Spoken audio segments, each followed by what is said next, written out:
Peran orang tua dan guru dalam mengenalkan kearifan lokal itu sangat penting sekali.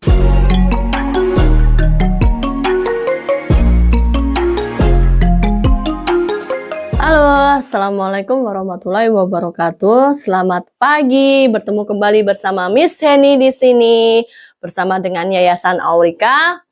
Dan kali ini Miss Heni kira-kira mau membahas tentang apa ya? Penasaran kan?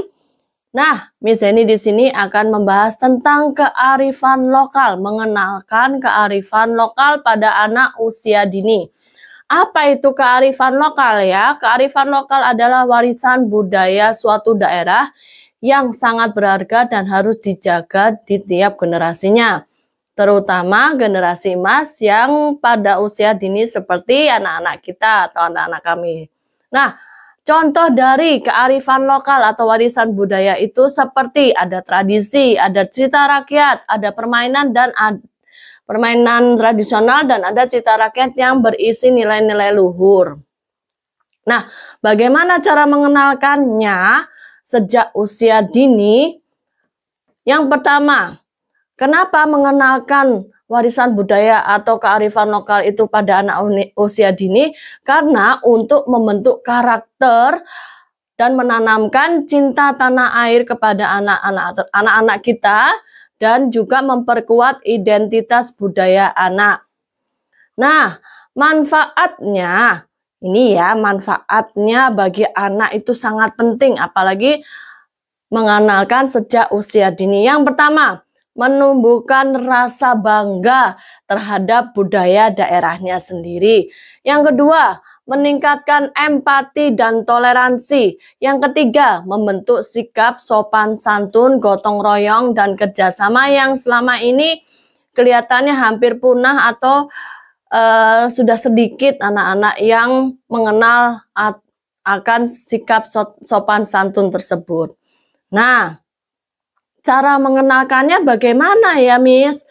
Cara mengenalkannya yang pertama dengan dongeng rakyat. Dengan cara mendongengkan atau menceritakan buku tentang dongeng rakyat yang ada di suatu daerah tempat kita tinggal atau tempat anak-anak kami tinggal.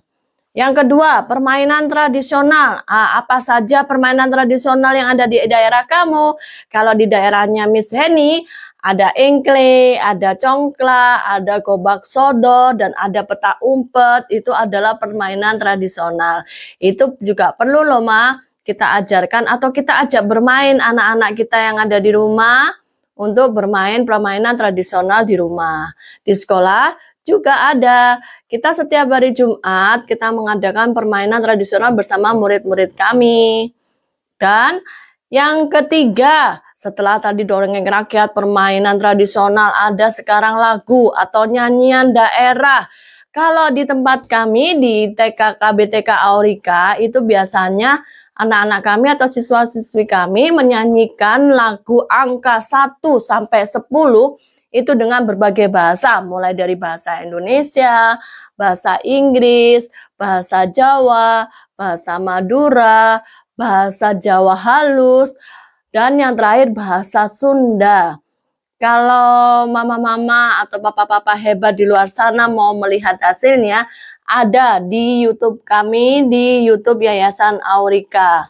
Nah, itu juga bisa loh kita ajarkan di rumah mama, papa, supaya mereka mengenal semua bahasa yang ada di daerah kita, yang ada di negara kita, dan juga kita bisa mengenalkan bahasa internasional kepada anak-anak kami atau anak-anak kita yang masih usia dini. Nah, yang keempat, tadi ada dongeng rakyat, ada permainan tradisional, ada lagu atau nyanyian. Yang keempat, ada tarian daerah.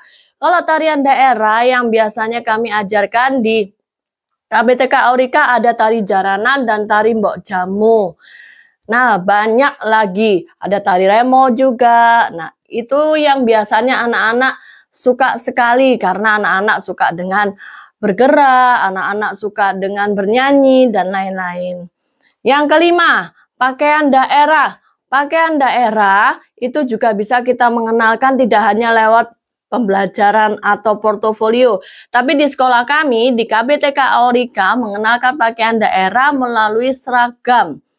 Jadi setiap hari Kamis, anak-anak atau siswa-siswi kami KBTK Aurika memakai seragam pakaian daerah yang mereka punya, seperti pakaian daerah Surabaya atau biasa dipanggil pakaian Cak Daning. Terus yang kedua pakaian adat Jawa, tapi ada juga tidak menutup kemungkinan ada yang memakai baju adat Kalimantan, baju adat Papua, ada pun juga pakai baju adat Minang, dan lain-lain. Nah, itu cara mengenalkan kita pakaian daerah kepada siswa-siswi KBTK Aurika tempat kami. Wah, pasti asik dan seru sekali ya, karena melihat anak-anak kami atau siswa-siswi kami memakai berbagai macam pakaian daerah yang lucu-lucu, imut-imut, cantik-cantik, dan ganteng-ganteng. Nah, selain pakaian daerah dan lain yang sudah saya sebutkan tadi, ada juga makanan khas. Makanan khas seperti yang ada di Surabaya, itu ada bubur Madura, ada getuk, ada kelanting, dan lain-lain. Nah, itu biasanya di siswa-siswi KBTK Aurika, biasanya miss-missnya atau guru-gurunya mengajarkannya dengan cara setiap hari Rabu atau setiap ada tema makanan kesukaan, itu biasanya kita meminta anak-anak untuk membawa makanan khas Surabaya kesukaannya mereka. Biasanya sih mereka kebanyakan membawa kelanting kayak gitu, membawa bubur Madura yang manis-manis, karena anak-anak kecil kan pasti suka yang rasanya manis-manis, dan kebetulan makanan khas Surabaya juga banyak yang manis-manis. Nah, yang terakhir ada kegiatan seni lokal membatik. Seni lokal membatik. Bisakah anak usia dini diajarkan membatik sejak kecil? Bisa, Mama. Di KBTK Aurika, siswa-siswi kami juga diajarkan membatik, mulai dari yang kecil dulu membatik selembar kain atau melalui dengan tisu yang tidak sobek seperti itu. Seperti di kelas saya di TKA itu sudah saya ajarkan untuk membatik secara jumput. Jadi kita ikat satu persatu dengan motif yang berbeda, lalu dicelupkan di berbagai warna. Nah, di situ nanti dijemur dalam sehari, besoknya sudah jadi. Kalau mau lihat kegiatan kami, ada di YouTube KBTK Aurika, di YouTube Yayasan Aurika. Di situ lengkap semua kegiatan kami, mulai dari membatik, nyanyian tadi daerah, dan lain-lain. Peran orang tua dan guru dalam mengenalkan kearifan lokal itu sangat penting sekali. Karena kerjasama antara sekolah dan guru itu sangat diperlukan untuk membantu karakter anak, bukan hanya dari sekolah, tapi juga di rumah. Dengan cara mengenalkan lagi atau meminta anak-anak untuk menyanyikan lagu-lagu seperti tadi, lagu-lagu daerah mulai dari angka 1 sampai 10 itu pasti anak-anak akan hafal, karena di sekolah kami setiap harinya akan menyanyikan lagu tersebut. Nah, kesimpulannya, mengenalkan budaya lokal sejak dini membantu anak tumbuh menjadi pribadi yang berkarakter. Selain mempunyai akademis yang pintar, mereka juga mempunyai budaya yang tinggi, bangga terhadap budaya daerahnya sendiri, dan mencintai tanah air. Sekian dulu dari Miss Heni, dari KBTK Aurika. Mungkin ada yang ditanyakan? Silakan komen di bawah. Dan silakan lihat kegiatan kami, KBTK Aurika, di YouTube kami, di Yayasan Aurika, dan Instagram kami juga Yayasan Aurika. Bye-bye. Wassalamualaikum warahmatullahi wabarakatuh.